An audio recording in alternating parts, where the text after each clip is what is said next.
अब मारुति एक बड़े पेड़ की टहनी पर 1 घंटे से ऐसे ही पड़ा है। वह अभी भी सदमे में ही है कि यह सब क्या और कैसे हो गया। उसे जिंदा रहने का जरा सा भी मन नहीं है। वह मन में सोचता है कि अब मेरे जीने का कोई भी मतलब नहीं है और मेरे सभी अपने भी मर चुके हैं। ऐसे रोने लगता है। ऐसे ही रोते रोते उसको नींद आ जाती है।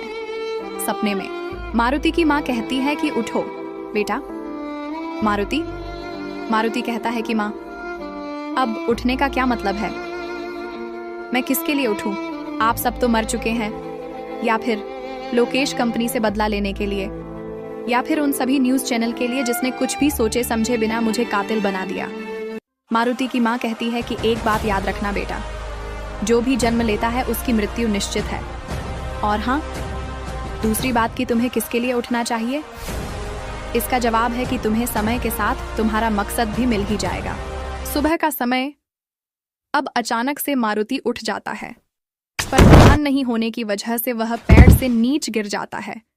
नीचे बहुत सारी कांटेदार पेड़ों की जड़ें होती है और उस पर गिरने की वजह से उसके शरीर पर से बहुत जगह से खून निकलने लगता है। उसके सर पर और पूरे शरीर पर खून के निशान हैं। अब वह खड़ा होता है और एक ऊंचे पेड़ के ऊपर चढ़कर देखता है कि वह गहरे जंगल के बीचों बीच है और पास में से ही बहुत सारी नदियों की शाखाएं निकल रही हैं और सभी नदियों की 2 शाखाएं के बीच में एक टापू है। ऐसी वहां पर बहुत सारी नदियां की शाखाओं से बने बहुत सारे टापू हैं। अब वह समझ जाता है कि यह तो सुंदरबन है और वह सुंदरबन के नदियों से बने डेल्टा में है। अब वह पेड़ पर से नीचे उतरता है और नीचे देखता है कि नदी के पास बहुत सारे मैंग्रोव के पेड़ हैं। अब उसे भूख लगती है, इसलिए वह जंगल में चलता शुरू करता है। अब मारुति ध्यान से पैर रखते रखते चलना शुरू करता है। दोपहर तक वह इस टापू पूरे जंगल में हर जगह चलता रहता है, पर उसे चलने में ध्यान भी रखना पड़ रहा है क्योंकि वहां पर हर जगह कांटे वाली पेड़ों की जड़ें हैं।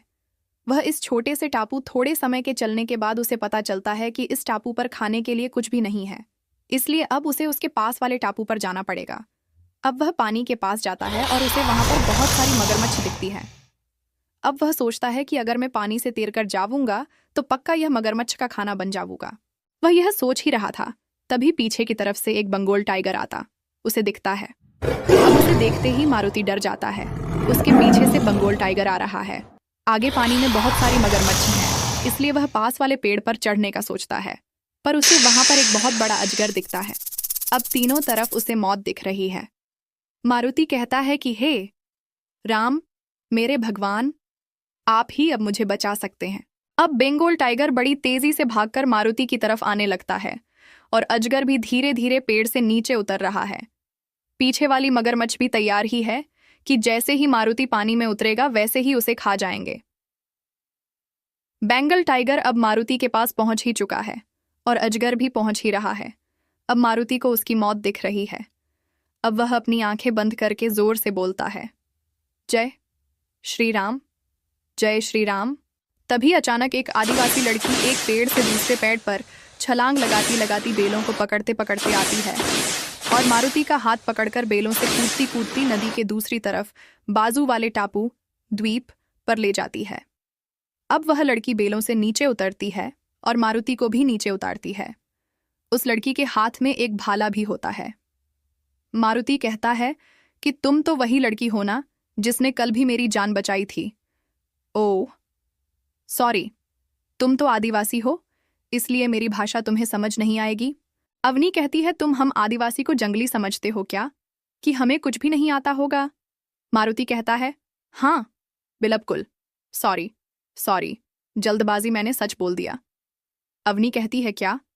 मारुति कहता है, सॉरी, मैं तो तुम्हारे साथ मजाक कर रहा था। मुझे पहले लगता था कि आदिवासी लोग सिर्फ झिंगा लाला ओए होए वाली ही भाषा बोलते होंगे। अवनी कहती है, एक तो मैंने तुम्हारी जान बचाई है, वो भी 2 बार, और तुम मेरा मजाक उड़ा रहे हो। मारुति कहता है, तुम्हारा शुक्रिया, मेरा नाम मारुति है, और तुम्हारा नाम क्या है? अवनी कहती है, मेरा नाम अवनी है और मैं यहाँ पास में ही एक कबीले में रहती हूँ। मुझे एक बात बताओ, तुम यहाँ पर क्या कर रहे हो?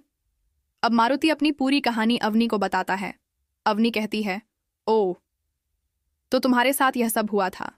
सुन के बुरा लगा, और हाँ, इसलिए तुम जब नीचे गिर रहे थे तब वह पेड़ की टहनी पकड़कर बच सकते थे तो भी नहीं पकड़ी, क्योंकि तुम तब दुखी थे और मरना चाहते थे।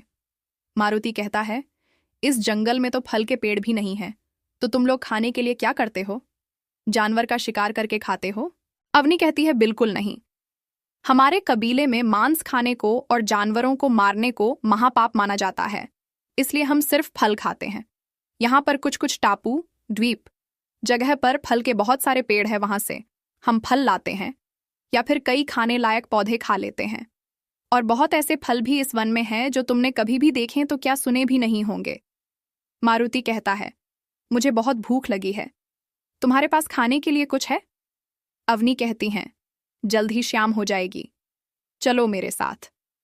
आज तुम हमारे साथ कबीले में रहना, वहां पर तुम्हें खाने को भी मिल जाएगा।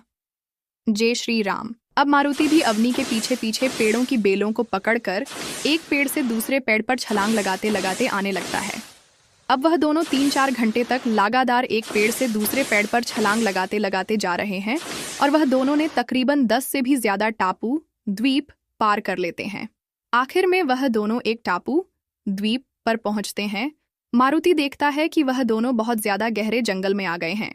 यहाँ पर बहुत बड़े बड़े पेड़ है, जिसकी वजह से सूरज की एक किरण भी अंदर नहीं आ पा रही है और हर जगह अंधेरा और धुम्मस ही धुम्मस है।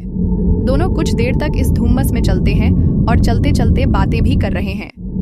मारुति कहता है, मुझे तो इस धुम्मस में कुछ भी दिख नहीं रहा है, मुझे लगता है हम दोनों रास्ता भटक चुके हैं।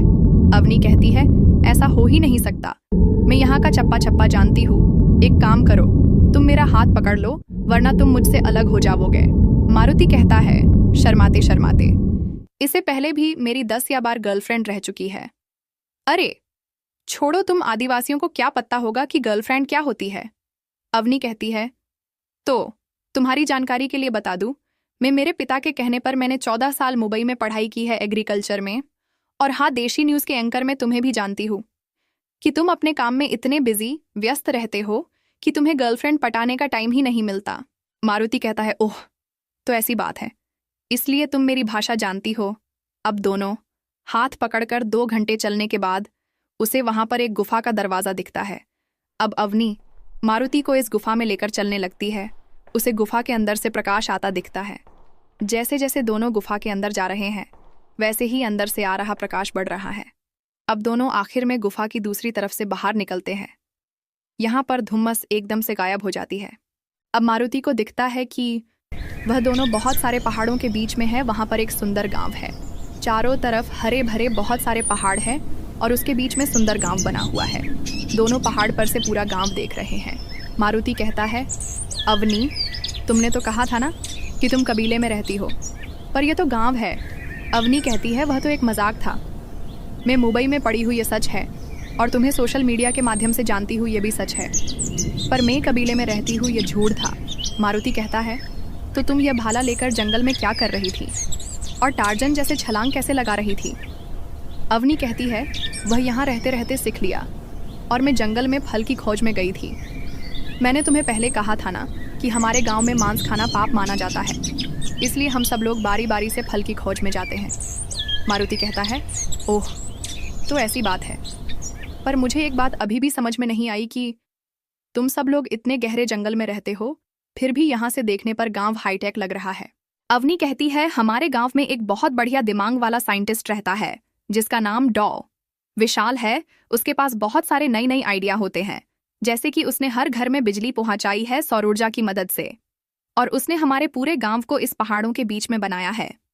आज से 2 साल पहले हम लोग सभी भंगादूनी द्वीप पर रहते थे, पर वहां की एक खास वनस्पति मैंग्रोव की वजह से वह समुद्र की तट पर टिका हुआ था, क्योंकि यह वनस्पति समुद्र को आगे बढ़ने से रोकती है। पर एक दिन एक बड़ी सी स्पेसशिप हमारे टापू के ऊपर आई। उसमें से बहुत सारी छोटी छोटी स्पेसशिप निकली और उसने धीरे धीरे सभी मैंग्रोव वनस्पति को काटना शुरू किया। हमने उसे कई बार लड़ने की भी कोशिश की, पर उनके पास बहुत सारे लोग और हाईटेक टेक्नोलॉजी थी। इसकी वजह से हम उसके सामने टिक नहीं पाए। हमारे गांव के कई लोग मारे गए और धीरे धीरे मैंग्रोव कट जाने की वजह से समुद्र में टापू डूबने लगा। आखिर में हमने उस जगह को छोड़ दिया और डॉ विशाल ने यह जगह का पता लगाया जो किसी भी सैटेलाइट से भी नहीं देखी जा सकती, क्योंकि यहाँ आसपास पर दिन और रात धुम्मस ही रहती है। और यह सब हो रहा था तब मैं मुंबई थी। इसकी जानकारी मुझे जैसे ही मिली वैसे मैंने एक फेक आईडी से तुम्हें ईमेल किया इस घटना का। फिर मैं यहाँ पर वापस आ गई, पर यहाँ पर आई तब पता चला कि मेरी दी गई खबर की वजह से लोकेश कंपनी ने तुम्हारे साथ यह सब कर दिया। मारुति कहता है, ओह, तो तुमने ही मुझे वह जानकारी दी थी। अवनी कहती है, सॉरी, मुझे लगा था कि तुम्हारी खबर से लोकेश कंपनी पकड़ी जाएंगी, पर मुझे यह नहीं पता था कि वह यह सब कर देगी। मारुति कहता है, कोई बात नहीं, चलो अब पुरानी बातों को भूलकर पहाड़ के नीचे तुम्हारे गांव में जाते हैं। वैसे मुझे बहुत भूख भी लगी है। अवनी कहती है, चलो चलते हैं। अब दोनों दौड़ते दौड़ते पहाड़ से नीचे जाने लगते हैं। 10 मिनट के बाद दोनों पहाड़ के नीचे पहुंच जाते हैं। आर्यार, जय श्री राम।